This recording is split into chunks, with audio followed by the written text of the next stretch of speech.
দেখো বন্ধুরা, একদম অরিজিনাল 7 আপের মতোই আমি বাড়িতেই বানিয়ে ফেললাম 7 আপ। দেখেছো কতটা সুন্দরভাবে বুদবুদটা উঠেছে। এই যে এইরকম 7 আপ বানানো যায়, তোমরা না দেখলে বিশ্বাসই করবে না। সত্যি বন্ধুরা, এত সুন্দর বাড়িতে আমি 7 আপ বানিয়ে নিলাম। তাহলে কোনো চিন্তাই নেই এই গরমের সময় যদি বাড়িতে কোনো অতিথি আসে। নমস্কার বন্ধুরা, মৌমিতা ইয়াম্মি কিচেনে তোমাদের অনেক স্বাগত। আমি চলে এসেছি রোজকার মতো আজকেও আবার একটা নতুন রেসিপি নিয়ে। আর আজকে আমি বানাবো খুব একটা ইউনিক জিনিস, গরমের স্পেশাল 7 আপ। এই গরমের স্পেশাল 7 আপটা বাড়িতে থাকা সামান্য 2-3টে উপকরণ দিয়ে এই 7 আপটা বাড়িতে বানানো যায়। আর আজকের এই 7 আপটা আমি কীভাবে বানাচ্ছি তোমরা পুরো রেসিপিটা দেখতে থাকো। আর বাড়িতেই গরমের সময় কোনো অতিথি আসলে সব সময় কোল্ড ড্রিঙ্কস আরে বাড়িতে থাকে না, সেই টাইমে কীভাবে এইরকম কোল্ড ড্রিঙ্কস বানিয়ে নিতে পারো সেটাই তোমরা পুরো রেসিপিটা দেখো। আশা করি খুব ভালো লাগবে, আর স্কিপ করবে না, তাহলে কিন্তু অনেক কিছু মিস করে যেতে পারো। বন্ধুরা চলো এখন আমি রেসিপিটা শুরু করি। বন্ধুরা আমি তো প্রথমেই বলি বাড়িতে থাকা উপকরণ দিই আজকের এই 7 আপটা আমি বানিয়ে দেখাবো। লেবু তো গরমের সময় সবার বাড়িতেই থাকে। আর এখানে আমি একটু চিনির সিরা করে নিয়েছি। চিনিটা এখানে আমি 4 চামচ চিনিতে 5 চামচের মতো জল দিয়ে ভালো করে ফুটিয়ে একটা খুব বেশি মোটা নয়, একটু আঠালো আঠালো টাইপের একটু চিনির সিরাটা বানিয়ে নিয়েছি। আর এটা হচ্ছে খাবার সোডা। এই খাবার সোডাটাও সবার বাড়িতে থাকে। এই 3টে উপকরণ দিয়ে আজকে আমি 7 আপটা বানাবো। তার জন্য সবার প্রথমে আমি এই লেবুটা কেটে নেব। লেবুটাকে এইভাবে কেটে নেব।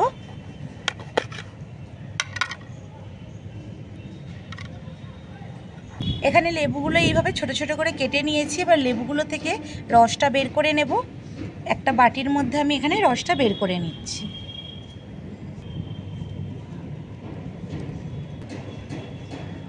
বন্ধুরা এখানে 2টো লেবু থেকে আমার অনেকটা রস বেরিয়ে গেছে লেবুর।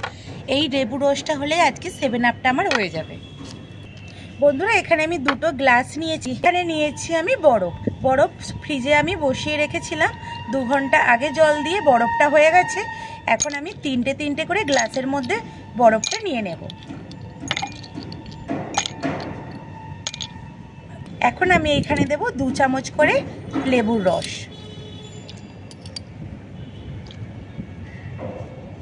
দু চামচ করে লেবুর রস দিয়ে দিলাম। এখন আমি যে চিনির সিরাটা যে বানিয়ে রেখেছিলাম এটা একদম ঠান্ডা করে নিতে হবে। ঠান্ডা হয়ে গেছে, এটাও 4 চামচ করে দিয়ে দেব।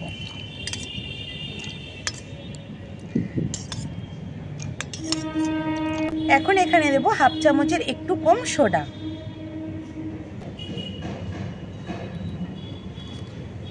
এইবার বন্ধুরা এখানে দিয়ে দেব ঠান্ডা জল। দেখো বন্ধুরা, একদম অরিজিনাল 7 আপের মতোই আমি বাড়িতেই বানিয়ে ফেললাম 7 আপ। দেখেছো কতটা সুন্দরভাবে বুদবুদটা উঠেছে। এই দেখো, একদম দোকানের মতো পারফেক্ট বাড়িতেই যদি এইভাবে 7 আপ বানানো যায়। আমি একটু গুলিয়ে নেব।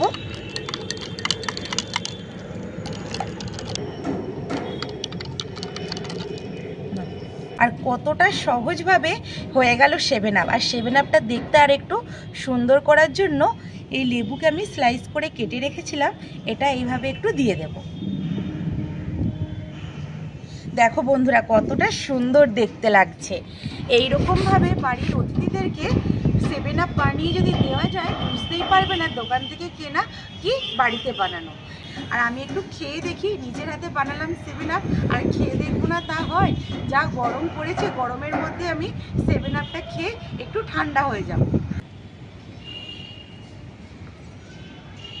সত্যি বন্ধুরা, এত সুন্দর বাড়িতে আমি 7 আপ বানিয়ে নিলাম। তাহলে কোনো চিন্তাই নেই এই গরমের সময় যদি বাড়িতে কোনো অতিথি আসে, বাড়িতেই তোমরা এইরকমভাবেই 7 আপ বানিয়ে দিতে পারবে। কোল্ড ড্রিঙ্কস নেই তো কি হয়েছে, কত সুন্দরভাবে আমি 7 আপটা বানিয়ে নিলাম। আর কত সহজেই হয়ে গেল, শরবতের থেকেও তাড়াতাড়ি হয়ে যায় এই 7 আপ রেসিপিটা। তো আজকের রেসিপিটা কেমন হয়েছে অবশ্যই কমেন্ট করে জানাবে। ভালো লাগলে একটা লাইক করে দেবে। আর চ্যানেলটা যারা এখনও সাবস্ক্রাইব করোনি তারা প্লিজ চ্যানেলটা সাবস্ক্রাইব করে আমার পাশে থাকবে। আর ফেসবুক থেকে দেখে থাকলে পেজটিকে ফলো করে রাখবে, তাহলে আরও নতুন নতুন রেসিপি তোমাদের কাছে সবার আগে পৌঁছে যাবে। তো বন্ধুরা এখানেই আমি রেসিপিটা শেষ করছি, আর দেখা হবে নতুন কোনো রেসিপিতে। ততক্ষণে ভালো থাকবে, সুস্থ থাকবে, আর আমার সমস্ত রেসিপিগুলো দেখতে থাকবে। ততক্ষণে টাটা, নতুন রেসিপি নিয়ে আবার খুব তাড়াতাড়ি ফিরে আসছি।